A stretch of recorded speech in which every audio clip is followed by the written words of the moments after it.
Donc la dernière fois donc j'avais, en fait, on avait concentré le cours sur la partie mapping objet relationnel. Donc j'ai rappelé un petit peu l'API GDVC, le principe du mapping objet relationnel. Également donc nous avons vu donc en fait la spécification GPA et quelques implémentations, notamment Hibernate. Donc ce qu'il fallait retenir, c'est que en principe, pour les applications d'entreprise, pour tout ce qui est l'accès aux données, donc c'est un aspect technique, d'accord? C'est un aspect technique. Alors, il faut absolument utiliser un framework. Donc, si vous voulez faire l'accès aux données, le mapping objet relationnel, ou même autre mapping autre que relationnel, comme mapping objet document et autre chose, mapping objet XML, etc., etc. Donc, généralement, il faut utiliser des frameworks. Nous avons avancé donc les raisons principales. Il y en avait trois raisons. D'abord, c'est gagner du temps. Deuxièmement, c'est la portabilité, rendre l'application portable par rapport au système de gestion de base de données. Et après, les performances. Donc, parce qu'on cherche, c'est une partie, l'accès aux données, c'est une partie qui est très sensible dans une application. Donc, il faut vraiment la faire avec, on va dire, en exploitant les bonnes pratiques, c'est-à-dire les meilleures solutions et l'utilisation d'un framework. Donc, c'est quelque chose de très important à ce niveau-là. Donc, GPA, c'est une spécification. Donc, si vous voulez, qui permet de standardiser le mapping objet relationnel. GPA, c'est une API qui possède plusieurs implémentations. Bon, l'implémentation la plus connue depuis très longtemps, c'est Hibernate, mais n'est pas la seule. Toplink, Eclipse Link, Ibatis, donc ça, c'est également d'autres implémentations qui peuvent être utilisées. Donc, on a vu en principe comment travailler avec GPA, la démarche, comment créer les entités GPA, comment configurer l'unité de persistance et comment notamment gérer les entités en utilisant Entity Manager. Et par la suite, nous avons parlé de Spring Data, n'est-ce pas? Donc Spring Data, donc c'est une implémentation générique c'est un module de Spring qui permet d'offrir une implémentation générique si vous voulez, des opérations qui permettent de gérer les entités d'une manière générale. Donc, forcément, donc, toutes les opérations classiques de gestion des données, il ne faut pas perdre trop le temps si vous travaillez avec Spring Data. Donc, forcément, donc, le travail de mapping objet relationnel devient très simple parce qu'il suffit donc de créer une simple interface qui hérite d'une interface comme GPA Repository. Et vous avez principalement toutes les méthodes classiques de consultation, de modification des données. Et en même temps, vous avez un mécanisme qui vous permet d'ajouter de nouvelles méthodes. Donc ça, c'est ce que nous avons vu. Alors, donc aujourd'hui, on va continuer sur la même chose. Donc, on va essayer donc de voir comment toujours exploiter donc GPA, Hibernate, Spring Data pour la partie mapping objet relationnel. Mais on va s'intéresser aux associations et à l'héritage. Parce qu'en fait, quand vous travaillez sur un problème, la dernière fois on a vu le cas d'une entité, mais dans la pratique, c'est que souvent les entités sont liées par des relations, sont liées par des associations, one-to-many, many-to-many, etc. Donc il y a plein de one-to-one, etc. Également, il y a l'héritage. Bon, l'héritage, c'est un concept qui fait partie de l'orienté objet, mais qui n'est pas, qui fait pas partie du mapping, plutôt du modèle relationnel. Alors après, il faut se poser la question comment on va mapper. Côté application, nous avons une application orientée objet qui utilise l'héritage, mais côté base de données relationnelle, il n'y a pas d'héritage. Donc comment on va essayer de faire ce mapping? Alors justement, c'est ce que je vais essayer donc ce matin de voir avec vous. Alors principalement, donc si vous voulez, comment on va faire, si vous voulez ce matin, on va à travers quelques exemples d'applications. Donc je vous explique le concept de relation, comment on va la mapper. Et après donc après par une démonstration, donc on essaiera donc de reprendre à peu près donc tout ce que je vais dire. Alors dans un premier exemple, donc je vais prendre un exemple, un cas dans lequel j'ai par exemple donc un patient qui peut demander des rendez-vous. Alors vous voyez donc ici il y a une relation de type one to many avec rendez-vous. Parce qu'en fait, un patient peut demander plusieurs rendez-vous et un rendez-vous concerne un seul patient. Donc vous avez ici une relation de type one to many, many to one. Alors en fait, les associations dans l'orienté objet, ils peuvent être unidirectionnelles comme ils peuvent être bidirectionnelles. Alors le fait d'avoir une relation comme ça, sans flèche, ça signifie qu'il est bidirectionnel. Ça signifie quoi? Ça signifie que dans la classe patient, on a besoin de déclarer une collection de rendez-vous. C'est une liste de rendez-vous. Et dans la classe rendez-vous, nous avons besoin de déclarer un objet de type patient. Une relation bidirectionnelle. Ça signifie quoi? Ça signifie que si j'ai un objet patient, je peux avoir la liste des rendez-vous. Et si j'ai un objet rendez-vous, je peux connaître les informations sur le patient. Alors également, donc j'ai un rendez-vous, donc bien sûr concerne un médecin. Donc ici, donc la même chose, j'ai une relation one-to, many-to-one. Et pour chaque rendez-vous, on va créer une consultation. C'est-à-dire ici, donc, une consultation pour un rendez-vous pour une consultation. Alors ça, c'est un exemple typiquement d'une relation de type one-to-one. D'accord? Alors pour mapper donc ce modèle, donc on peut principalement créer les classes suivantes. Alors les classes...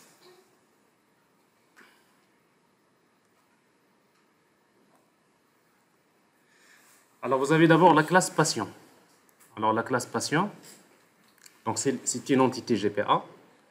Alors vous voyez donc ce que vous voyez là en orange, c'est les annotations GPA. Alors ce que vous voyez là en gris comme ça, c'est les annotations Lombok, tout simplement, pour les getters et setters. Un constructeur sans paramètres, un constructeur avec paramètres. Donc nous avons vu que ça n'a rien à voir avec GPA, c'est tout simplement Lombok. Alors en tout cas, donc patient, donc c'est une entité, ça veut dire qu'il correspond à une table dans la base de données. Et après, on va définir, donc chaque patient va définir son ID. Bon, la notation ID, c'est pour spécifier qu'il s'agit de l'identifiant, c'est-à-dire c'est la clé primaire au niveau de la base de données. On souhaite que le ID soit généré automatiquement au niveau de la base de données, donc on va utiliser la notation generated value. Donc ici, on va utiliser la stratégie identity, donc comme on a vu la dernière fois. Ça veut dire à chaque fois, on va incrémenter la valeur de 1. Et après, vous avez les attributs, le nom, email. Et après, nous avons une collection de rendez-vous. Donc, vous pouvez utiliser la collection list ou collection, donc ça ne marchait pas de problème. Donc, j'ai une collection de rendez-vous. Alors, cette collection-là, donc, d'un côté, vous avez une collection de rendez-vous. Et après, côté la classe rendez-vous, c'est lisible pour vous. Alors, côté rendez-vous, vous avez donc l'attribut ID, la date la date de rendez-vous. Et après, vous avez ici patient. Vous voyez donc ici, vous avez en fait un rendez-vous correspond à un patient. Donc ici, donc, on va déclarer un objet de type patient. Vous voyez donc one to many. Donc j'ai ici une liste, une collection de patients. Ici many to one, de ce côté-là, vous avez un objet de type patient.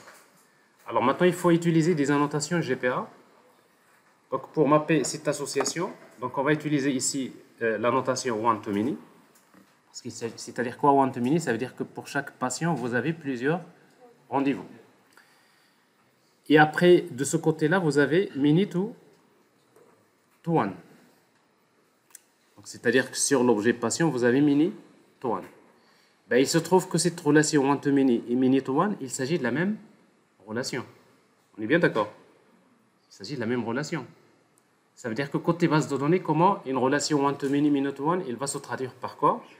Ben, il va se traduire par la clé primaire d'une table devient une clé étrangère. C'est-à-dire que dans la base de données, on aura une table patient avec son ID, email et le nom. Et on aura une table rendez-vous dans laquelle on aura ID, date de rendez-vous, et on aura une clé étrangère. Donc, vous voyez donc la clé étrangère ici qui représente la relation. Donc la relation, quand vous avez one to many ou many to one ou bidirectionnel, bon, la clé primaire de l'entité là où il y a là où il y a 1, devient clé étrangère dans l'entité où vous avez plusieurs. Donc ça, c'est en termes de, je parle entité. Il faut faire attention parce que ceux qui ont l'habitude de travailler avec le modèle entité-association, parfois ils inversent, parce qu'en fait, diagramme de classe, entité-association, c'est-à-dire les cardinalités sont au niveau représentativité, donc il faut faire attention, parce que parfois, au lieu de mettre parfois la clé étrangère dans une table, vous la mettez dans l'autre table et ça fausse tout le modèle. Bon, alors que la logique, c'est très simple. C'est très simple, c'est de dire j'ai un patient, rendez-vous. D'accord? Alors, en principe, quand je vais créer un rendez-vous, j'ai besoin, pour un rendez-vous, j'ai besoin de savoir pour quel patient. Ça veut dire que la clé étrangère, ça va être dans rendez-vous. N'est-ce pas? Okay.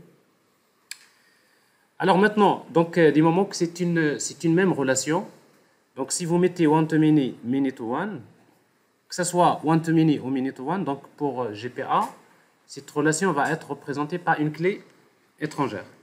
Donc il va falloir indiquer c'est-à-dire que cette relation one-to-many que vous avez ici, elle est mappée, elle est représentée par l'attribut patient. C'est-à-dire que la relation que vous avez ici one-to-many, elle est également représentée dans la classe rendez-vous avec quel attribut? Avec un attribut qui s'appelle patient. C'est pour cela qu'on utilise, quand vous avez une relation bidirectionnelle, donc dans un côté, on va utiliser mapped by égale, par exemple, patient. C'est comme si vous dites à GPA, tiens, dans la classe rendez-vous, il y a un attribut qui s'appelle patient, qui est celui-là, okay, qui représente cette même relation. Donc automatiquement, GPA, il saura qu'en fait, il s'agit de la même clé étrangère. Parce que si vous ne faites pas ça, en principe, qu'est-ce qui va se passer?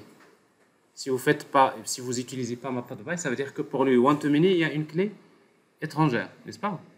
Many-to-one, il y a une clé étrangère. Donc, vous risquez de créer deux clés étrangères, n'est-ce pas? Donc, ce qui fait qu'il va falloir, quand vous avez une relation one-to-many, many-to-one, il faudrait spécifier mapped by. Alors, mapped by, c'est pour indiquer que cette relation, elle est représentée par un autre attribut, par une autre relation dans l'autre classe qui est à travers un attribut comme c'est le cas ici. C'est clair? Alors ça c'est pour mapped by, donc ça c'est quelque chose que vous utilisez donc, quand vous avez une relation de type bidirectionnel. Ok? Alors il y a d'autres attributs de la relation qui ont des valeurs par défaut, et parmi lesquels celui qu'il faut connaître, il y a fetch. Alors fetch, donc ça c'est un attribut qui peut avoir deux valeurs possibles, donc soit lazy ou bien eager. C'est écrit comme ça. Alors la valeur par défaut c'est lazy. Lazy ça veut dire paresseux. Alors paresseux ça veut dire quoi? Ça veut dire que quand vous demandez à Hibernate ou bien le framework qui implémente GPA que vous utilisez, quand vous lui demandez de charger un patient à partir de la base de données. Quand vous lui demandez un patient, qu'est-ce qu'il fait? Il va vers la base de données, il va exécuter une requête pour ramener le ID du patient, le nom, email. Mais il ne va pas ramener la liste des rendez-vous. C'est-à-dire, si vous lui demandez de charger en mémoire un patient, il va charger les attributs de patient, mais il ne va pas charger en mémoire la liste des patients, plutôt la liste des rendez-vous de ce patient. C'est ça la relation lazy. Lazy, c'est-à-dire, quand il va vers la base de données, il ramène que les attributs de l'entité, mais il ne va pas ramener la collection de rendez-vous. Mais par contre, si dans votre application, vous avez chargé un objet patient, donc au départ, il va faire que select étoile from patient where ID égale, donc il va ramener que les informations sur patient, il va charger en mémoire l'entité patient. Supposons dans votre application, vous affichez le ID, vous dites patient.getID, patient.getNom, patient.getEmail, et après vous écrivez patient.getRendez-vous. Vous voyez, donc vous avez chargé un objet patient, n'est-ce pas? Donc au départ, en mémoire, il a chargé que les attributs de l'entité patient. Mais dès que vous appelez patient.getRendez-vous, C'est à ce moment-là que Hibernate va encore vers la base de données pour charger les rendez-vous de ce patient. C'est ça le modèle lazy. Lazy, ça veut dire quoi? Ça veut dire que les données de la relation, ils vont être chargés en cas de besoin. C'est-à-dire si votre application va les solliciter, c'est à ce moment-là que le framework va les charger. N'est-ce pas? Alors ça, c'est intéressant. Pourquoi? Parce que le mode lazy, il est intéressant. Pourquoi? Parce que pour éviter de charger en mémoire des données qui ne vont pas forcément être utilisées au niveau de l'application. Donc vous lui dites, je veux un patient, il va vous charger le patient. Mais après, si votre application a besoin de la liste des rendez-vous de ce patient, il n'a qu'à faire appel à la méthode patient.get rendez-vous. Et bien après, c'est Hibernate qui va encore vers la base de données pour chercher la liste des patients. Alors ça, c'est lazy, c'est le mode par défaut. Alors l'inverse, c'est eager. Eager, ça veut dire, tout simplement, c'est l'inverse. C'est-à-dire, si vous mettez à la place de lazy eager, ça veut dire, c'est comme si vous lui dites, à chaque fois que si je te demande de me charger un objet patient, ben, tu vas me charger en même temps la liste des rendez-vous de ce patient. C'est-à-dire que dès que vous faites, par exemple, patient repository.find by ID patient, ben, qu'est-ce qu'il va charger en mémoire? Il va charger l'objet patient et la collection des rendez-vous. Vous avez compris la différence entre lazy et eager. OK? Alors ça, c'est lazy, c'est ce qu'on appelle le mode paresseux. Alors, donc pour ce modèle lazy et eager, donc, je donne toujours un petit exemple dans votre vie quotidienne. Je cherche toujours des exemples qui font toujours peut-être qui font du bien. Alors par exemple, vous, dans votre vie quotidienne, il y en a ceux qui travaillent en mode lazy, et il y en a ceux qui travaillent en mode eager, n'est-ce pas? Je vous donne un exemple. Alors parfois, ça vous arrive d'être chez vous à la maison, avec vos parents, n'est-ce pas? N'est-ce pas? Je commence à appuyer sur le petit bouton. J'ai envie d'être avec mes parents, avec ma famille. Bon, vous êtes loin, c'est normal. N'est-ce pas? Ok. Oui. Voilà. Alors, ça vous arrive d'être chez vous à la maison et que le petit matin, quand on se réveille, pour préparer, par exemple, la table pour le petit déjeuner. Et après, ce qu'on fait parfois, c'est que on prépare le petit déjeuner, mais à un moment donné, on voit qu'il nous faut du pain. N'est-ce pas? Il nous faut du pain, et après, quand vous êtes le plus petit de la maison, on vous regarde. N'est-ce pas? Alors, vous êtes hibernate, c'est-à-dire, c'est à vous de vous déplacer pour chercher du pain. Alors, quand on vous demande, allez chercher du pain. Alors, vous allez vous déplacer, de descendre, peut-être vous habitez le 4e étage, au 5e étage, au 6e étage, l'ascenseur ne marche pas. Et après, vous faites l'effort, parce qu'en fait, Hibernate, il va quand même, pour aller vers la base de données, il va chercher une connexion, il va exécuter une requête, select, étoile, etc. C'est un effort à faire pour aller chercher la donnée. Alors, vous allez descendre, vous allez chercher, vous achetez du pain. Et quand vous achetez du pain, vous revenez à la maison. Et quand vous revenez à la maison, on commence à préparer la table et après on va dire, aïe, on a oublié le fromage. N'est-ce pas? Et après on vous regarde encore. On a besoin du fromage. C'est-à-dire, au moment de la préparation, au moment où l'application fonctionne, ben, on s'est rendu compte qu'on a également besoin du fromage. Et après, qu'est-ce que vous allez faire? Vous allez encore vous déplacer pour chercher du fromage. Alors ça, c'est quel mode? C'est le mode lazy. Lazy, ça veut dire que quand vous allez vous déplacer, vous n'allez ramener que ce qu'on vous demande. N'est-ce pas? Alors ça, c'est le mode lazy. Alors si vous travaillez en mode eager, peut-être si cette histoire c'est-à-dire vous arrive une fois, deux fois, n'est-ce pas? Qu'est-ce que vous allez faire? La prochaine fois, si on vous demande le matin, allez chercher du fromage, une fois que vous êtes sur place, plutôt du pain, une fois que vous êtes sur place, vous allez acheter du pain, et après, vous allez commencer à poser des questions. Ah, il se peut qu'ils auront besoin du fromage. Ben, tiens, je vais acheter du fromage. OK? On ne vous a pas demandé du fromage, n'est-ce pas? Pourquoi? Parce qu'il y a une relation entre le pain et le fromage. Donc, vous achetez du fromage. Et après, il se peut qu'ils auront besoin de la confiture. Vous savez que 5e étage, etc., si on vous demande encore de revenir, c'est... Et après, vous allez... Bah, vous achetez de la confiture, vous arrivez chez vous à la maison. Alors si on avait besoin de tout ça réellement, c'est que vous avez gagné du temps, n'est-ce pas? Donc Eger, il est pratique. Pourquoi? Parce que si on avait besoin du fromage et de la confiture, c'est que vous avez gagné du temps. Vous avez évité de faire du va-et-vient au moment de l'exécution de l'application, au moment où vous mangez, n'est-ce pas? Mais par contre, si on n'en a pas besoin, c'est que vous avez ramené quelque chose qui ne va pas être utilisé. Bon, c'est la même chose avec le mode Eager. C'est que vous allez charger en mémoire des données qui ne vont pas forcément être exploitées au niveau de l'application. Ben, c'est ça la différence entre Eager et Lazy. Bon, je trouve pas le meilleur exemple que celui-là pour expliquer la différence. Alors maintenant, je suis sûr que vous êtes maintenant, vous habitez loin de vos parents et ça vous arrive parfois ça. Parce que quand vous allez rentrer vers le soir à la maison, vous dites, tiens, alors vous ne savez plus qu'est-ce que vous avez dans le réfrigérateur, si vous en avez un, je ne sais pas si vous... Alors, et du coup, donc, vous allez commencer à dire, je vais acheter ça, mais je ne sais pas si j'aurai besoin je ne sais pas est-ce que je l'ai encore à la maison ou pas, ben, quand même, je vais l'acheter pour éviter de sortir une deuxième fois. Bon, ça, c'est quoi? C'est le mode Eager, exactement. Alors, bien sûr, heureusement qu'il y a un réfrigérateur. Si les choses que vous n'utilisez pas, vous les stockez à côté. Et ça, c'est ce qu'on appelle un cache. Votre réfrigérateur, tout ce que vous stockez parce que vous allez l'utiliser, c'est quoi? C'est la notion de cache. Un cache, c'est-à-dire on va cacher des données qui vont être par la suite utilisées. Et quand on en aura besoin, encore, ça fait plus rapide.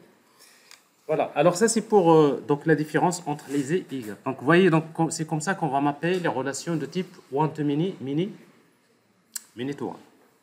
Ok. Alors maintenant, la même chose, vous avez ici dans médecin, on a pratiquement la même chose. Alors dans l'entité médecin, donc vous avez, c'est une entité GPA. Ici donc un médecin, on va lui associer une collection de rendez-vous. Vous voyez donc ici vous avez un médecin, il peut traiter plusieurs rendez-vous. Donc vous avez une collection one to many. Ok. Alors si vous ne mettez pas Fitch, alors la valeur par défaut, c'est lazy.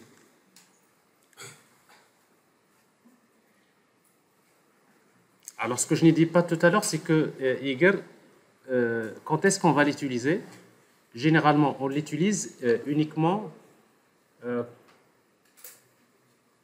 dans le cas où vous avez une relation très forte. Par exemple, supposons vous avez une application dans laquelle vous avez, dans les applications, pour la partie authentification, vous dites toujours un utilisateur peut avoir plusieurs rôles et un rôle concerne plusieurs utilisateurs. Vous avez une relation many to many. Et vous savez très bien dans votre application, à chaque fois qu'un utilisateur est authentifié, on a besoin de garder en mémoire les rôles de cet utilisateur, c'est-à-dire pour savoir quels sont ses droits, n'est-ce pas? Alors par exemple, dans ce cas-là, on peut utiliser une relation de type lazy, c'est-à-dire à chaque fois que je charge un user, je charge un utilisateur, mais avec la liste de ses rôles. Donc ça peut être eager, c'est pas lazy. Ici, eager, c'est-à-dire à chaque fois que je charge un utilisateur, j'ai besoin systématiquement de charger avec lui donc les rôles. Donc ça, c'est pratique. Okay. Encore quand vous avez, par exemple, une relation de type une composition. Composition, par exemple, je ne sais pas si vous dites, par exemple, j'ai une voiture.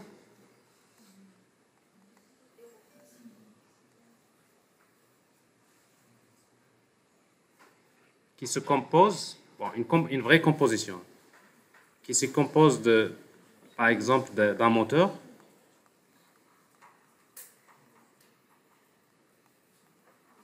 et qui se compose, par exemple, de 4 roues.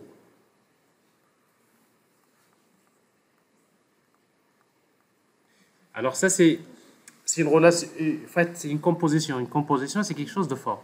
Ça veut dire que normalement, à chaque fois que je vais charger à partir, par exemple, de la base de données, un objet voiture, mais normalement, il faut charger également le moteur et les roues. Parce qu'en fait, c'est quoi la voiture? C'est tout simplement, elle se compose d'un ensemble de composants. Il dit que donc une voiture sans moteur et sans roue, ça n'a pas de sens. Donc ce qui fait que dans mon application, je sais que moi je manipule les voitures et à chaque fois que j'ai un objet voiture, j'ai besoin de charger avec lui tous ces composants. Alors quand vous avez une composition, généralement, ça on peut utiliser eager. Alors mais par contre, il faut faire attention quand vous l'utilisez parfois dans des endroits qui ne sont pas forcément nécessaires. Bon, ça peut consommer, c'est-à-dire ça peut charger en mémoire des données, beaucoup de données parfois, beaucoup. Alors je vous donne juste un exemple. Supposons que vous avez un modèle dans lequel vous avez, par exemple, un client qui peut avoir plusieurs comptes.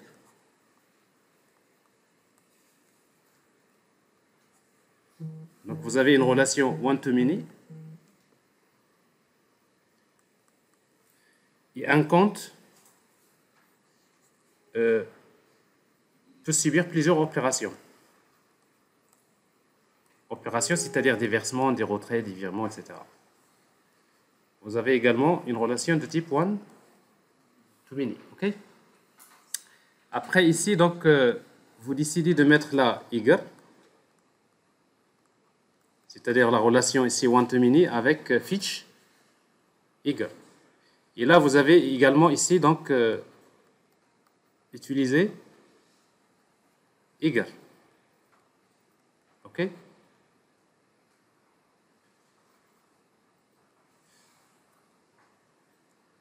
Alors, et après, vous utilisez, regardez, dans votre application, vous dites client repository.findAll.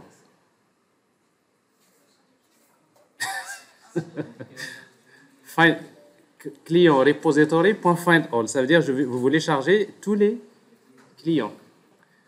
Et qu'est-ce qui va se passer? C'est que pour chaque client qu'elle va charger, il va charger tous les comptes de ce client. Et pour chaque compte qu'il va charger, il va charger toutes les opérations. Finalement, c'est quoi ça?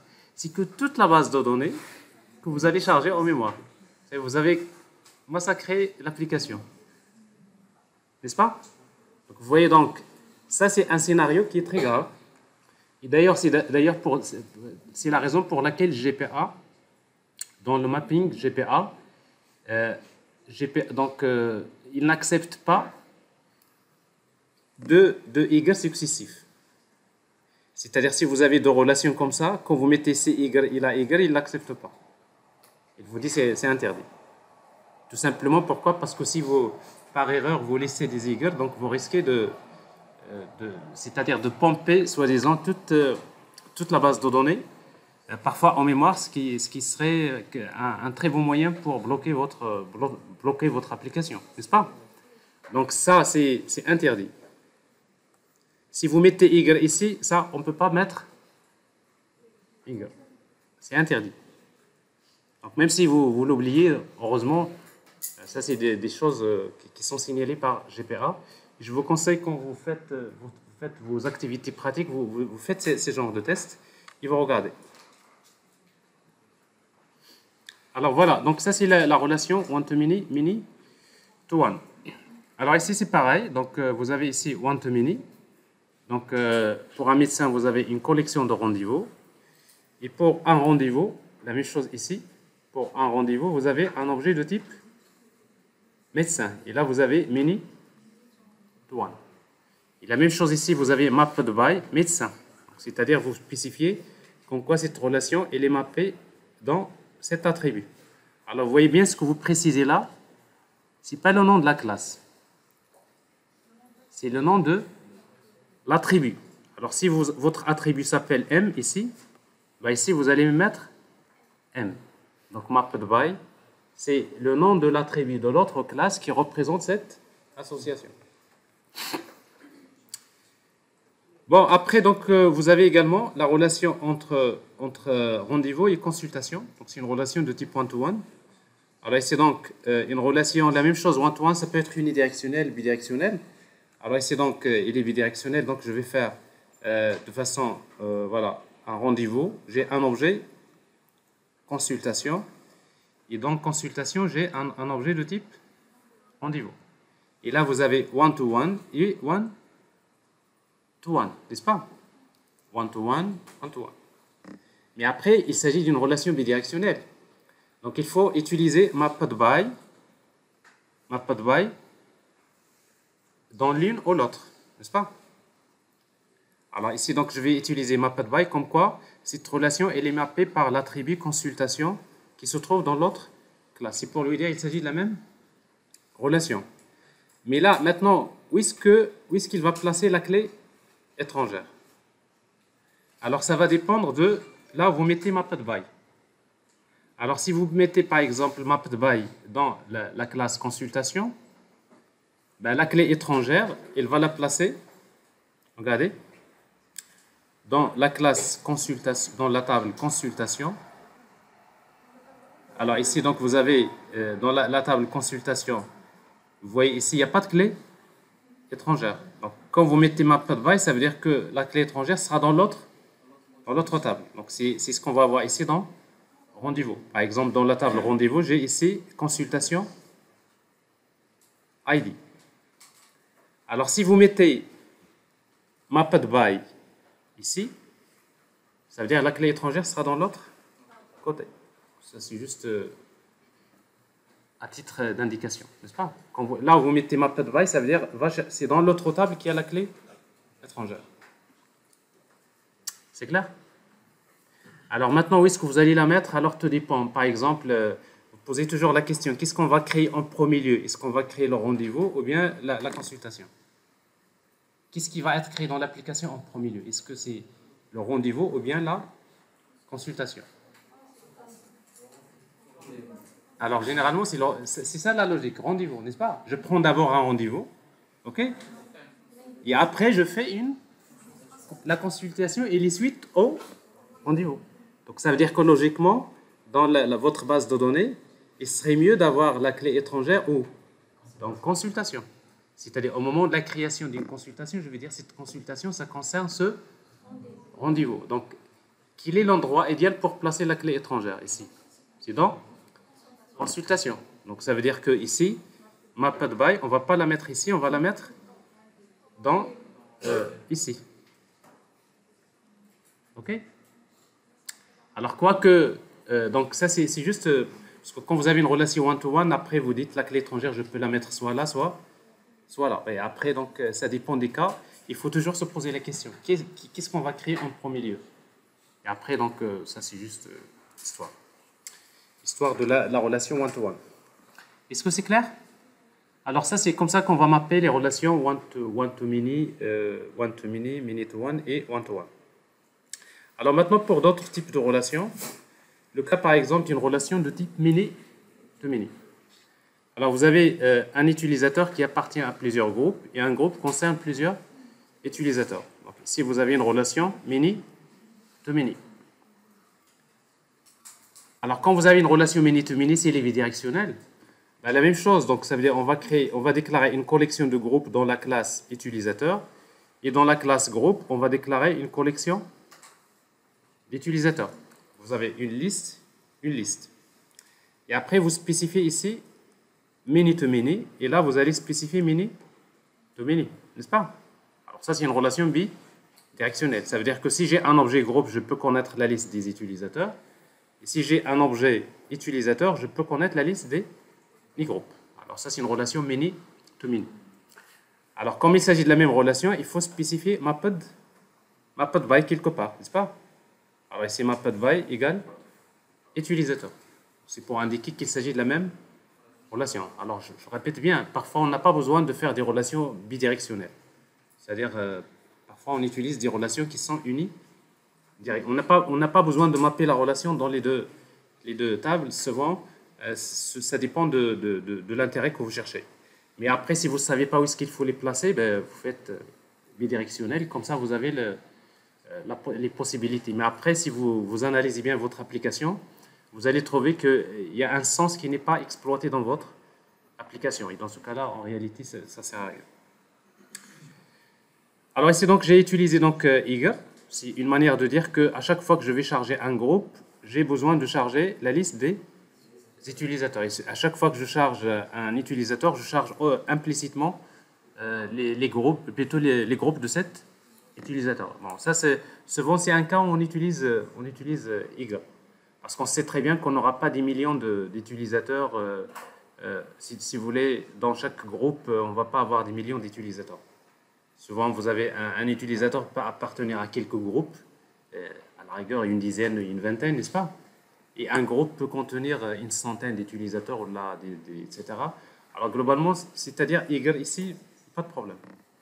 Et tant plus qu'à chaque fois que je vais charger un utilisateur, j'ai besoin de savoir à quel groupe il appartient. Ça peut être les rôles. Pour le cas de la sécurité, par exemple, un utilisateur peut avoir plusieurs rôles et un rôle concerne plusieurs utilisateurs. Alors, côté base de données, donc si vous mettez many-to-many, alors quand vous mettez many-to-many, donc ça va se traduire par la création d'une table d'association. Donc, c'est-à-dire côté base de données, on va avoir quoi? La table utilisateur avec son ID, password, username. On va avoir la table groupe qui va être générée avec son ID, le nom du groupe, etc.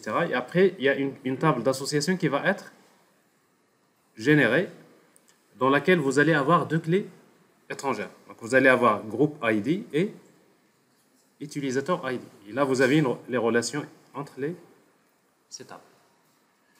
Alors, ça, c'est ce qui va se passer. Alors, maintenant, le nom de la table, ici, on n'a pas spécifié le nom de la table par défaut. Il va lui donner le nom comme ça, par défaut. Le nom, c'est groupe utilisateur. Mais si vous voulez spécifier le nom de la table, vous pouvez ajouter, juste après many-to-many, vous pouvez ajouter une autre annotation qui s'appelle joint table. Joint table, donc c'est une annotation dans laquelle, avec des paramètres, on peut spécifier le nom de la table et les informations que vous voulez mettre, etc. Mais si vous ne mettez pas joint table, donc par défaut, il va choisir un nom comme ça. Ok? C'est clair?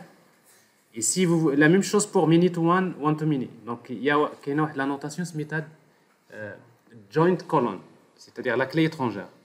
Alors, par exemple, ici, tout à l'heure, la clé étrangère, on ne lui a pas donné de nom, n'est-ce pas? À consultation ID, le nom de la clé étrangère, elle l'a choisi comme ça, n'est-ce pas? Mais si vous voulez préciser le nom de la clé étrangère, après many to one, il y a une annotation qui s'appelle joint colon. C'est-à-dire c'est la jointure, c'est le nom de la clé étrangère. Donc vous avez joint colon, c'est pour la clé étrangère, et joint table, c'est le nom de la table de jointure. Alors ça, c'est many to many. Alors pour l'utilisation de many to many, il faut savoir l'utiliser, parce qu'en fait, on aura besoin de créer une interface pour gérer les utilisateurs, par exemple user repository. Par exemple, extend GPA repository, c'est pour gérer les utilisateurs. Je vais créer par exemple une méthode find by username. Je lui donne username et après, il va me charger l'utilisateur. C'est assez pratique. Je vais créer également une interface group repository. C'est une interface Spring Data qui va me permettre de gérer les groupes. Et la même chose, donc j'ai besoin d'ajouter une méthode find group by group name. Je lui donne le nom du groupe, il va me charger le groupe. Alors ça, c'est les interfaces classiques qu'on va utiliser. Alors, au niveau de la couche service, parce qu'en fait, il y a la couche DAO et la couche service. Donc, au niveau de la couche service, la couche métier, si vous voulez. Généralement, pour ce genre de modèle, on a besoin de créer ces méthodes. On aura besoin de créer une méthode qu'on va appeler save user, une méthode qui permet d'ajouter un utilisateur. On aura besoin de créer une méthode qui permet d'ajouter un groupe. Et après, vous aurez besoin d'une méthode qui permet d'ajouter un utilisateur à un groupe. Alors, cette méthode-là, on va lui donner username, group name, c'est-à-dire je spécifie username et le nom du groupe. Et après, il va ajouter un utilisateur à ce groupe. Donc ça, c'est une relation, parce que quand vous avez many-to-many, c'est comme ça que ça se passe. C'est-à-dire, pour le cas de one-to-many, ce n'est pas la même chose, parce que dans one-to-many, qu'est-ce que vous faites? Vous créez par exemple, un patient, n'est-ce pas? Vous créez un patient, vous avez besoin d'une méthode qui permet d'enregistrer un patient. Et après, vous avez besoin d'une méthode qui permet d'enregistrer un rendez-vous. Mais quand vous enregistrez le rendez-vous, vous avez besoin de spécifier quel patient. Bon, c'est-à-dire vous aurez une opération pour enregistrer un patient et une opération pour enregistrer le rendez-vous. Mais pour le cas de many-to-many, non. Donc j'ai besoin d'une méthode qui permet d'ajouter un utilisateur, une méthode qui permet d'ajouter un groupe, et après une méthode qui permet d'associer un utilisateur à un groupe. C'est ça many-to-many. Donc vous avez ces trois opérations. Okay. Alors ici donc, voilà, donc ça c'est des opérations que je vais vous montrer tout à l'heure. Alors cette méthode-là, voilà, la méthode add. Alors pour par exemple save user, on va juste utiliser user repository.save. Pour save group, on va utiliser group repository.save. Alors pour add user to group, qu'est-ce qu'on va faire? Il faut d'abord charger le groupe. Donc je vais utiliser group repository.find group by name. Donc je vais d'abord aller vers la base de données pour charger le groupe. Okay. Ensuite, je vais utiliser user repository.find user by username. Donc je vais aller vers la base de données pour charger l'utilisateur. Donc finalement, j'ai un utilisateur qui existe déjà et j'ai un groupe qui existe déjà. Maintenant, qu'est-ce qu'il faut? Il faut les associer. Et pour les associer, je vais utiliser tout simplement ces groupes.getUtilisateur, okay, .add utilisateur. Donc je prends l'utilisateur, je l'ajoute au groupe. Et dès que vous l'ajoutez au groupe, automatiquement, il va, en fait, Hibernate, il va insérer dans la table d'association, ici. Dans la table d'association, il va affecter plutôt le groupe 1, il va lui affecter l'utilisateur numéro 2. Et le groupe 2, il va lui affecter l'utilisateur numéro 2, etc. Donc, c'est comme ça qu'on va faire les associations, on va voir. Mais il faut faire attention, parce que si vous n'avez pas utilisé eager ici, parce que si vous mettez lazy, qu'est-ce qui va se passer quand vous mettez ici group.get get utilisateur, okay. Bon, ça c'est un cas sur lequel je vais revenir tout à l'heure, d'accord? Parce que parfois il se trouve que quand vous utilisez eager, alors si vous l'avez remarqué ici, nous avons utilisé eager, mais on a utilisé new ArrayList. Alors quand vous utilisez eager, il faut initialiser la collection. Parce que si vous ne l'avez pas fait, qu'est-ce qui va se passer? Supposons que vous avez chargé un groupe qui n'a pas d'utilisateur. Donc, c'est-à-dire vous allez avoir la collection utilisateur qui est nulle. Et quand vous allez vers la collection, vous dites add, vous allez avoir null pointer exception. Donc, quand vous utilisez eager, n'oubliez pas d'initialiser. Mais quand vous utilisez lazy, non, pas forcément. Parce que même si vous l'initialisez, ça ne sert à rien.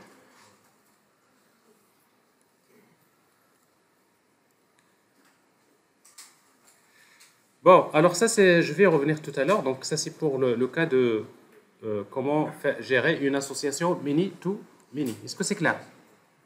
C'est bon? Alors, il y a un autre cas, dans le cas où vous avez une relation many-to-many avec une classe d'association. Alors ça, c'est des cas très courants. Je prends par exemple le cas d'un étudiant qui peut s'inscrire dans plusieurs cours. N'est-ce pas?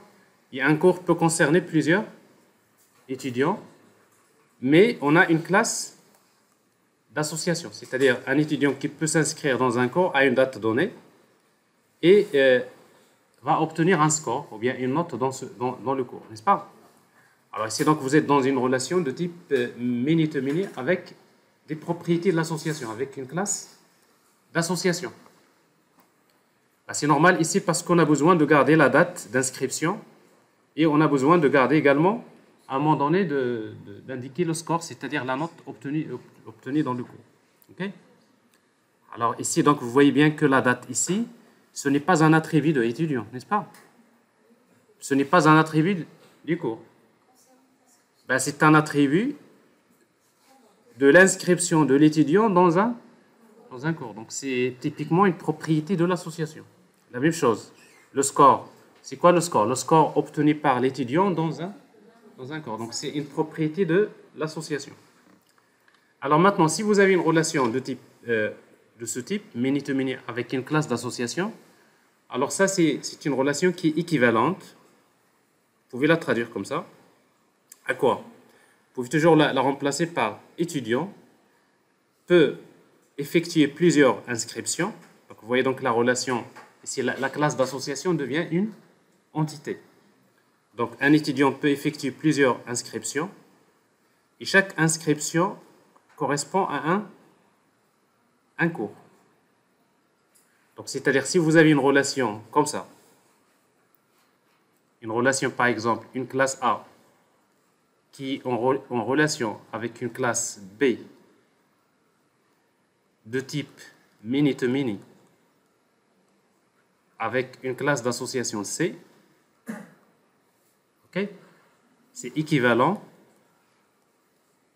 A est en relation avec la classe C et C en relation avec la classe B.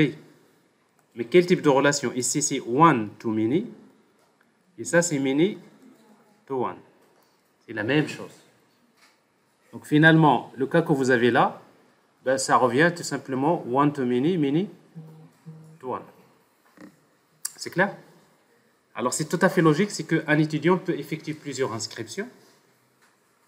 Ok? Et pour chaque inscription, ça correspond à un cours.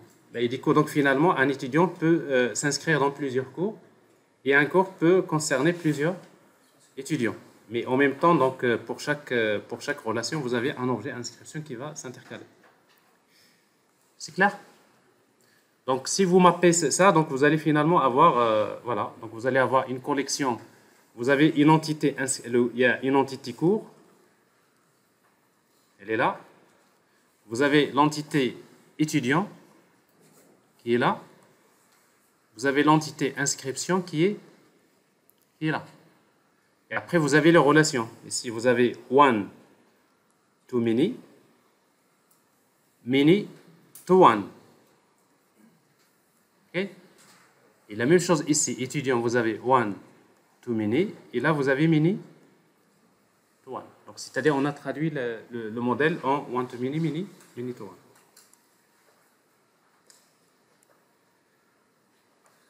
Alors, ça, c'est un cas, bon, tout ça, tout à l'heure dans la démo, on va y revenir. Alors, le dernier cas qui reste, notamment, c'est le cas de l'héritage. Alors, l'héritage, c'est un concept qui fait partie de l'orienté objet. Mais par contre, dans les bases de données relationnelles, il n'y a pas d'héritage. Donc, il faut trouver un moyen comment mapper ce qu'on appelle l'héritage. Comment on va le mapper? Alors, en fait, dans le GPA, en fait, pas uniquement dans le GPA, chaque fois que vous faites le mapping objet relationnel, ben, en fait, il faut noter qu'il existe 3 stratégies pour mapper l'héritage. Il y a ce qu'on appelle la stratégie single table, la stratégie table per class et la stratégie join table. Alors, c'est quoi la différence? Bon, la différence, c'est ça. Je prends par exemple cet exemple-là. J'ai par exemple une personne qui est définie par son ID, son nom, sa date de naissance. Et après, un étudiant hérite de la classe personne et qui a par exemple un attribut note. Et l'enseignant hérite de la classe personne et après, il y a un attribut matière. Bon. Juste un exemple. Alors, ça veut dire que dans votre application, vous allez avoir combien de classes? 3 classes. Vous allez créer ces 3 classes parce qu'il faut faire de l'héritage. Typiquement, c'est là où on va utiliser l'héritage. Mais côté base de données, est-ce qu'on va créer une table, ou bien 2 tables, ou bien 3 tables?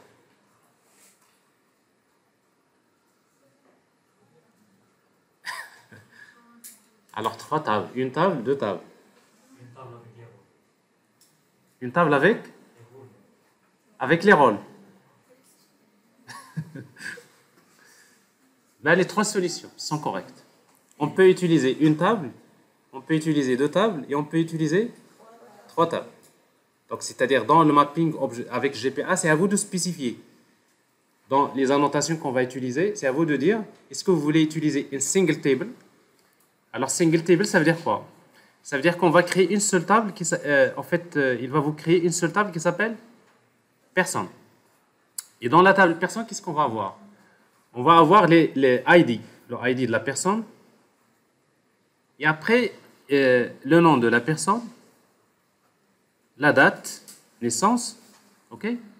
On va ajouter également la note et la matière, c'est-à-dire tous les attributs de la hiérarchie, on va les mettre dans la même table. Mais après, il nous faut quoi? Il nous faut une colonne qui indique le type, qui indique est-ce qu'il s'agit d'un étudiant ou bien d'un enseignant. Ben justement, c'est cette colonne-là. Alors, cette colonne, c'est ce qu'on va appeler discriminator type.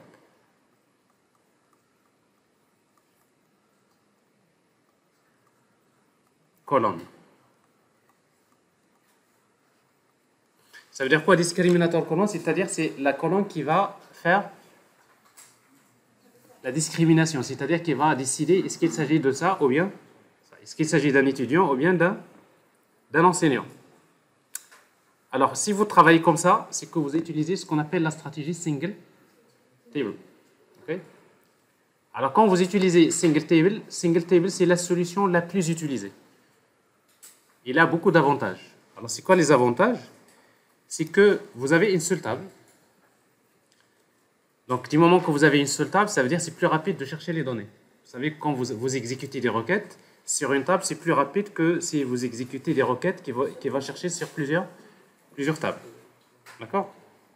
Donc, c'est-à-dire, souvent, on privilégie la solution single table. Mais il a quelques inconvénients dans des situations. Alors, je n'ai l'inconvénient. Regardez bien. Si je crée, par exemple, la personne numéro 1, supposons que c'est un étudiant. Alors, du moment que c'est un étudiant, donc j'ai besoin de spécifier son nom, sa date de naissance. Alors, la note, parce que c'est un étudiant, donc j'ai besoin de spécifier la note.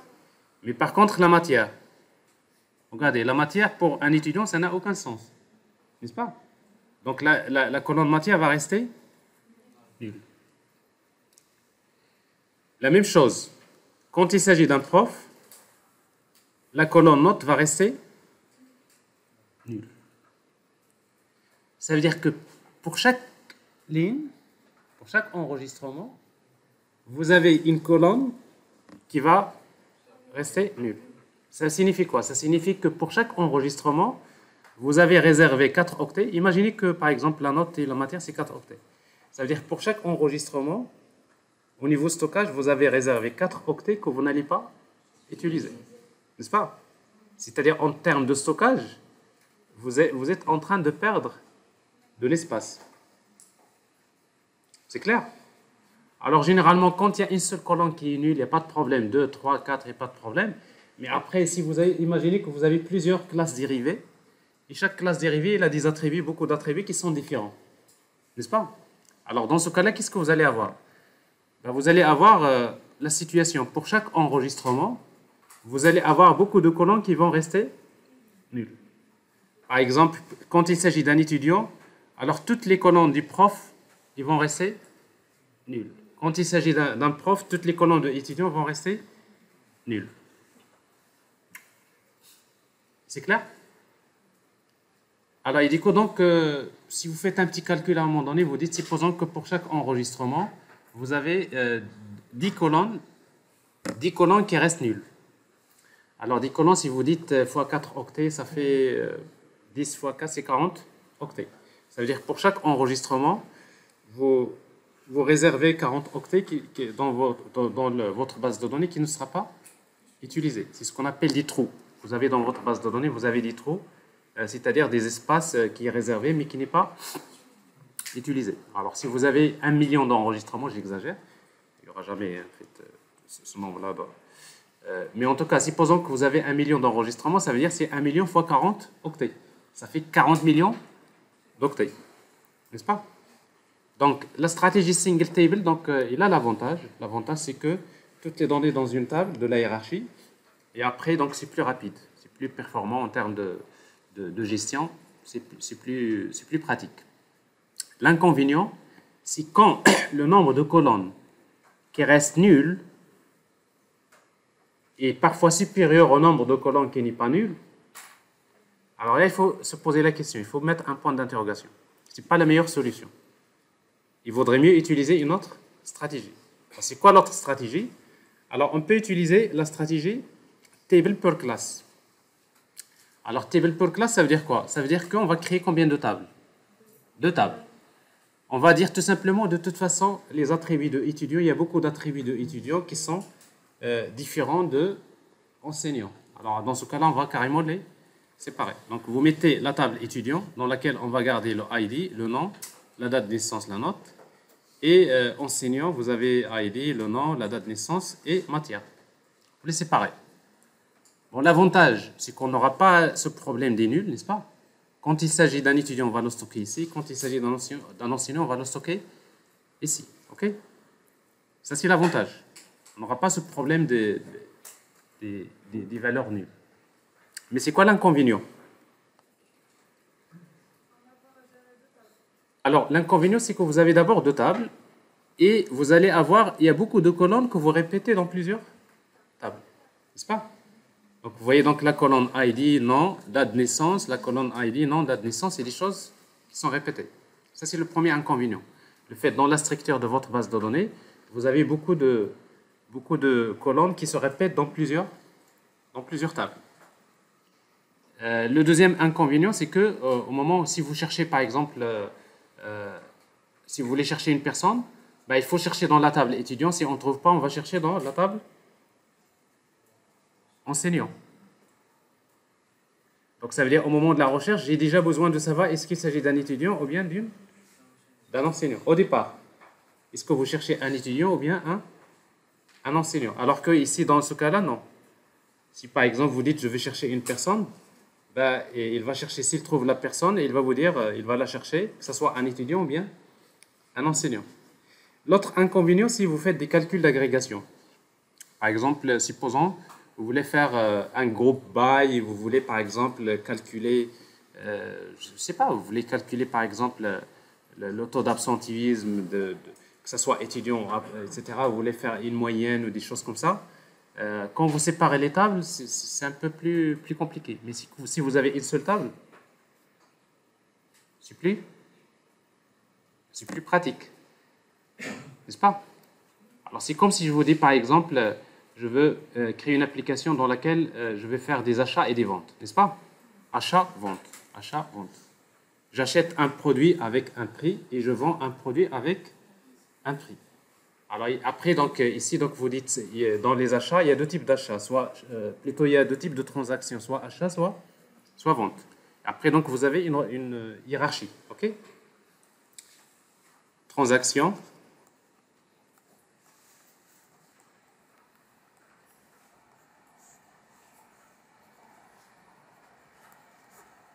Achat.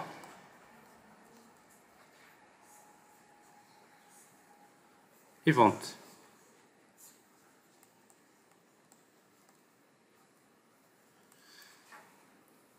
D'accord? Et après, donc, ici, donc, alors, ça, c'est typiquement un modèle. Alors, si vous utilisez ici un single table, ça veut dire finalement, vous allez avoir une seule table dans laquelle vous allez avoir, par exemple, le nom du produit, le ID du produit, le montant, n'est-ce pas? Le prix unitaire. Vous avez la quantité, ok? La quantité vendue ou bien achetée, n'est-ce pas? Vous avez une quantité après. Alors, si vous groupez tout ça dans la même table, si vous avez tout ça dans la même table, vous allez avoir une colonne qui s'appelle type, qui peut indiquer est-ce qu'il s'agit de l'achat ou la vente. Mais toutes les autres colonnes, c'est pareil. Vous allez trouver donc le montant, c'est-à-dire quel produit, la quantité et le prix unitaire. Alors maintenant, après, vous voulez faire le calcul. Vous voulez faire, par exemple, le montant total des achats, moins le montant total des ventes, etc. N'est-ce pas? Donc, quand vous êtes dans la même table, une simple requête, ça permet de calculer des choses comme ça. Mais après, si vous voulez compliquer un peu la vie, là, vous laissez pareil. Vous dites, je vais mettre les achats dans une table et les ventes dans une autre table. C'est quoi ça? C'est table per class. Ça, c'est très mauvais. Après, vous allez voir dans la gestion, c'est pas pratique. Donc, ce qui fait que, globalement, donc, quand vous séparez dans deux tables, donc, c'est pas c'est pas assez pratique. Donc, notamment, si vous avez, comme je disais, le nombre de colonnes qui restent nulles ne sont pas très importantes, 1, 2, 3, etc., 4, etc. Bon, généralement, privilégiez single table. Table per class, quand est-ce qu'on le fait? On le fait vraiment quand on est dans un cas où il y a une grande différence entre les classes dérivées. Comme ici, par exemple, étudiant, enseignant. Alors, étudiant, il y a des règles de gestion différentes qu'enseignant. Donc, c'est-à-dire même dans la gestion, c'est complètement différent. Il vaudrait mieux carrément les séparer dans la table. Okay. Attention, donc quand je dis séparer dans la table, mais côté application, c'est toujours comme ça. C'est toujours l'héritage. C'est ça parce que parfois, je vous parle de ça et après juste, je trouve que même dans le modèle objet, vous séparez. N'est-ce pas? Vous créez la classe enseignant et la classe étudiant. Mais vous pouvez toujours mettre personne en étudiant, enseignant. Ça, c'est au niveau de l'application. C'est l'héritage. Mais côté base de données, vous dites, je veux avoir la table enseignant séparée de la table étudiant. Il n'y a pas de problème. Alors, si vous voyez que cette solution-là de table per class n'est pas la solution, parce que vous avez des colonnes qui se répètent, etc., c'est l'inconvénient, qui se répètent dans plusieurs tables. Alors, il y a la troisième solution, c'est d'utiliser join table. Alors, join table, c'est un peu, on va essayer d'éviter les deux inconvénients.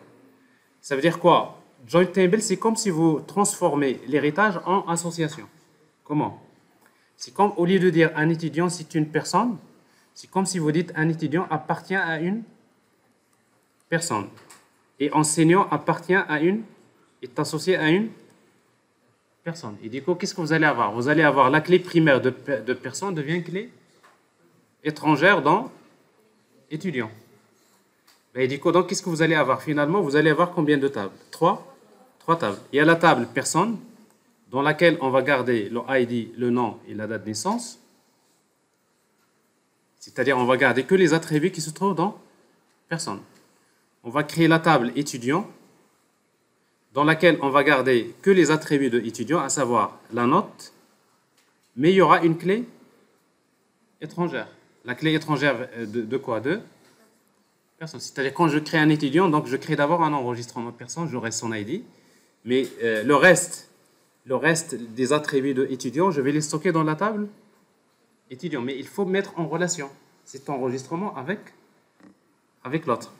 C'est-à-dire Citlin, si vous voulez, s'il est suite de celle-là. N'est-ce pas? Donc il vous faut donc cette clé, ça c'est la relation qui va mettre ces deux enregistrements. Ben, c'est pareil, ici donc j'ai la même chose, donc dans la table enseignant, je vais avoir la matière et je vais spécifier le ID de la clé, c'est-à-dire de personne. Donc ici, vous avez ça. Alors, si vous travaillez comme ça, c'est que vous êtes en train d'utiliser la stratégie joint table. C'est-à-dire, finalement, vous transformez l'héritage en jointir. Donc, c'est comme si vous dites, si vous êtes dans le modèle relation, vous dites l'héritage n'existe pas. Je vais le transformer en une relation. Je vais dire, enseignant, il est lié à une personne. Et non pas un enseignant hérite de la classe personne. Donc, voilà, normalement, vous êtes en train d'anormaliser en quelque sorte le modèle. Mais vous êtes en train de l'adapter à un modèle qui est relationnel où il n'y a pas d'héritage. Alors maintenant, ce qu'il faudrait retenir, c'est que dans le mapping objet relationnel, quand vous avez un héritage, il faut savoir qu'on peut le mapper de trois façons. Single table, table per class et joint table. Alors maintenant, comment le faire avec GPA? Donc avec GPA, donc si vous voulez utiliser single table, voilà ce que vous allez faire. Donc vous créez la classe personne. Vous voyez bien que la classe personne, vous pouvez la déclarer abstract, ce qui est logique, n'est-ce pas? C'est-à-dire, en réalité, j'aurais besoin de créer soit un étudiant, soit un enseignant. Je n'aurai jamais besoin de créer un objet personne. C'est une classe abstraite. Donc j'utilise la notation entity, parce que c'est une entité. Mais là, il y a quelque chose qui va s'ajouter. Il faut ajouter la notation inheritance. Alors, inheritance, dans laquelle vous spécifiez quelle stratégie. Alors, c'est là où vous allez spécifier quelle stratégie que vous voulez. Alors, ici, donc, je vais utiliser la stratégie single table. Alors, quand vous dites single table, c'est comme si vous dites à GPA, vous lui dites, tiens, toutes les classes qui vont hériter de cette classe, tu vas les stocker, tu vas les regrouper dans une seule table. C'est ça, c'est ce que vous êtes en train de dire. Alors maintenant, du moment que vous allez utiliser single table, il y a une colonne qui s'appelle type, n'est-ce pas? Qui doit s'ajouter à la table. Alors cette colonne-là, c'est à vous de lui donner un nom si vous voulez. Donc si vous voulez lui attribuer un nom et le type, ben, vous allez ajouter ça. La notation discriminator colonne. Alors cette colonne, comment vous voulez l'appeler? Type. Et après, vous pouvez spécifier type, sans type, puisque c'est un string ou bien c'est un, etc. Mais quand vous utilisez, si vous ne mettez pas de type, par défaut, c'est string. Discriminator colonne, par défaut, c'est varchar. Mais si vous voulez que ce soit un entier, ou etc., vous pouvez le spécifier ici. Mais quand il s'agit d'un varchar, ben, il ne faut pas laisser la valeur par défaut, parce que si vous mettez la valeur par défaut de len, c'est 255. C'est beaucoup. Alors, généralement, la colonne type, on a besoin parfois que de 2 caractères, ou bien 3 caractères, parfois même. Quand il y a, par exemple, deux classes dérivées, donc à vrai dire, j'ai besoin tout simplement de spécifier même parfois un booléen. 1 ou là, 0. C'est-à-dire vous réduisez la taille de stockage. Mais comme il s'agit ici d'un string, donc je vais utiliser lent égal à 4. Alors 4, ça veut dire pour moi, quand il s'agit d'un étudiant, je vais mettre étude. Et quand il s'agit d'un prof, je vais mettre prof. C'est-à-dire le nombre de caractères maximum que je peux mettre dans cette colonne. C'est varchar, donc type, il sera varchar combien? 4. Donc c'est à vous de dire, parce que c'est Hibernate qui va générer la base de données. Donc Helico, donc c'est à vous de lui dire, c'est-à-dire la taille. Alors voilà, donc pour la classe dérivée, c'est ce qu'on va faire. Alors maintenant pour les classes, plutôt pour la classe parente, c'est ce qu'on va faire. Alors pour les classes dérivées, donc vous allez créer la classe étudiant, extend, personne. Et vous ajoutez l'attribut note. C'est une entité. Il faut bien spécifier qu'il s'agit d'une entité. Ça veut dire GPA va la scanner. Et après, il y a une annotation que vous allez ajouter. C'est discriminator value.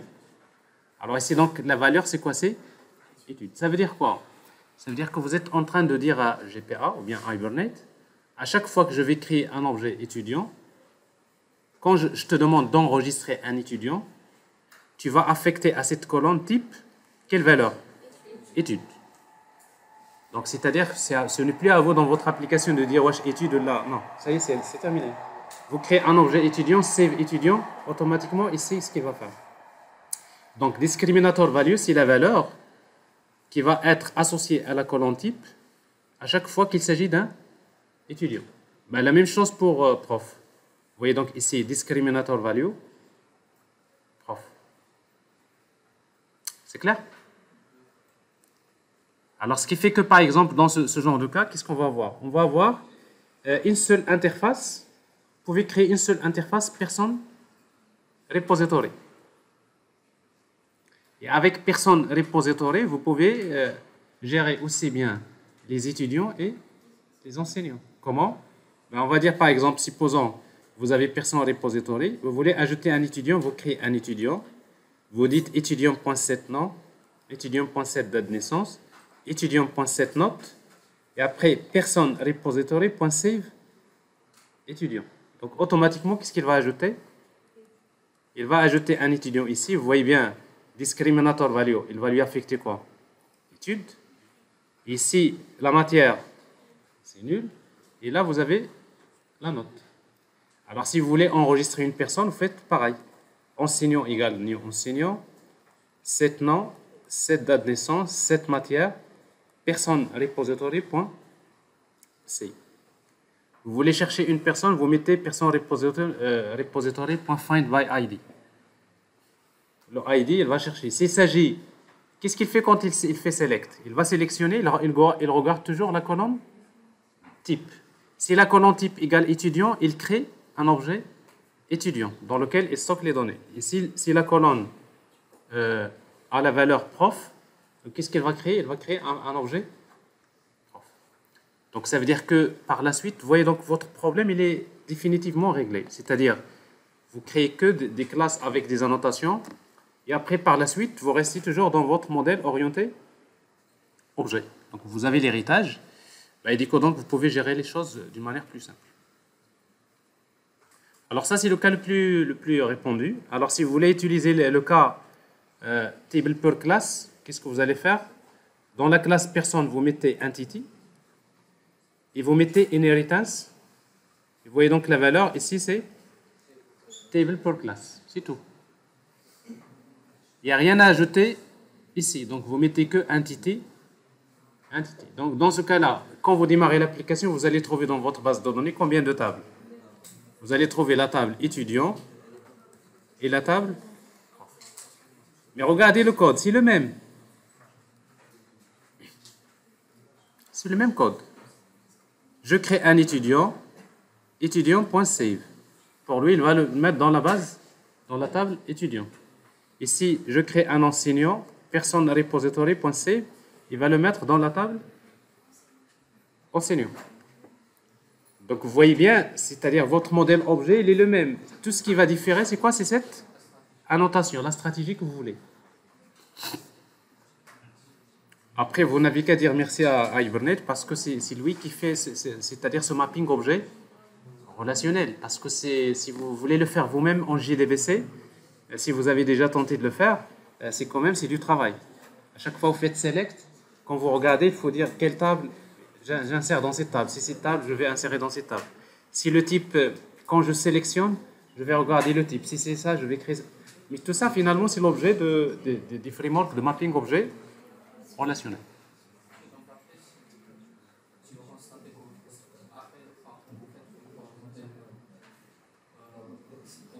Oui.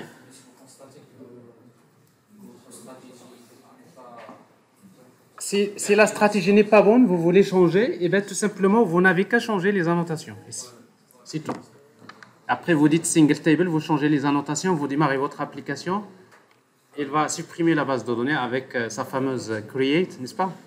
Il écrase l'ancienne, il va générer une nouvelle base de données. Votre application ne va pas trop changer. La dernière, si vous voulez utiliser donc join table, la même chose. Vous mettez ici entity, inheritance, et là vous mettez joined. Le code va rester le même. Rien à ajouter ici que entity. Donc vous voyez, donc vous créez un étudiant. Dans ce cas-là, vous faites save étudiant. N'est-ce pas? Vous créez un étudiant, étudiant.set, étudiant.set, save. Alors quand vous mettez save, les données de cet étudiant, ils vont dans quelle table? Il y a une partie des données qui va vers la table personne et le reste des données, il va vers la table étudiant. Regardez, il va vous créer dans la table personne un enregistrement. Ça, la date de naissance, voilà son nom. Mais le reste, regardez, la note, où est-ce qu'il va la stocker? Dans la table étudiant. Et ainsi, vous avez la clé étrangère. C'est clair? Donc, il faut bien noter que les frameworks de mapping objet relationnel, ils font du mapping objet relationnel. C'est-à-dire, vous, au moment du mapping, vous dites juste, voilà comment je veux mapper. Il faut vous rester votre esprit dans l'orienté objet. C'est-à-dire, votre code, ce n'est pas parce que j'utilise single table ou l'autre que je vais changer mon code. Le code, c'est l'orienté objet. Donc, vous êtes typiquement dans ce cas-là.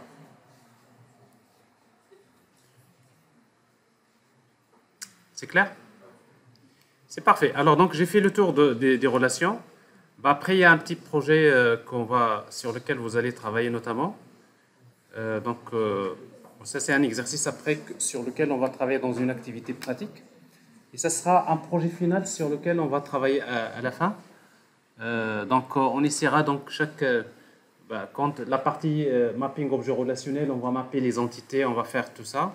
Et après, quand on arrive à la partie web, on va l'appliquer sur la partie Spring MVC avec TeamLeaf. Et après, à la fin, on va utiliser Angular pour créer une application. Ça, c'est le modèle qui permet, par exemple, pour le cas d'un cinéma, où, par exemple, on va sélectionner des villes. À chaque fois que je sélectionne une ville, je peux avoir la liste des cinémas qui existent dans la ville. Et à chaque fois que je sélectionne le cinéma, je vais avoir les projections qui existent, par exemple le film, et les projections, les séances, 14h, 17h. Et un utilisateur, quand il va choisir par exemple une séance, on va afficher la liste des tickets, c'est-à-dire à réserver. Et après, quand je clique sur les tickets, donc je peux cliquer sur plusieurs tickets. On va juste spécifier le nom de la personne et le code de réservation et on va réserver. On va faire une réservation. Bon, ça c'est un exemple, typiquement c'est un exemple très, très intéressant à travers lequel on va pratiquer tout ce qu'on va faire au fur et à mesure. Et le modèle sur lequel on va travailler, c'est celui-là. Parce que tout simplement, nous avons un cinéma. Donc, vous voyez, donc, dans notre cas ici, le cinéma, vous avez plusieurs villes. Plutôt, un cinéma appartient à une ville. Une ville contient plusieurs cinémas. Vous avez cinéma contient plusieurs salles. Alors, chaque salle contient plusieurs places. OK? Et après, il y a des films. Chaque film appartient à une catégorie. Une catégorie contient plusieurs films. Et après, maintenant, on va projeter. Il y a les films, on va les projeter dans des salles, n'est-ce pas? Typiquement, c'est le cas de Mini to Mini avec une relation, une classe d'association. C'est-à-dire, un film peut être projeté dans plusieurs salles, n'est-ce pas? Mais à une date donnée, avec un prix donné. C'est-à-dire, on a besoin de garder la date de projection et le prix, n'est-ce pas? Ici, vous avez une relation Mini to Mini avec une classe d'association. Donc là, on va gérer les projections. Alors maintenant, chaque projection, on va lui associer plusieurs tickets. Parce que ça, c'est en vente. Il y a un ensemble de tickets. Et chaque ticket correspond à une place. Bon, ça, c'est un cas intéressant dans lequel on va essayer de travailler donc, quelques activités pratiques dans les prochaines séances. Mais ça, c'est-à-dire, en fait, on ne va pas laisser ça jusqu'à la fin pour travailler sur ce projet. Mais donc, au fur et à mesure, donc, on va essayer de décortiquer. Donc, ce serait intéressant de travailler là-dessus.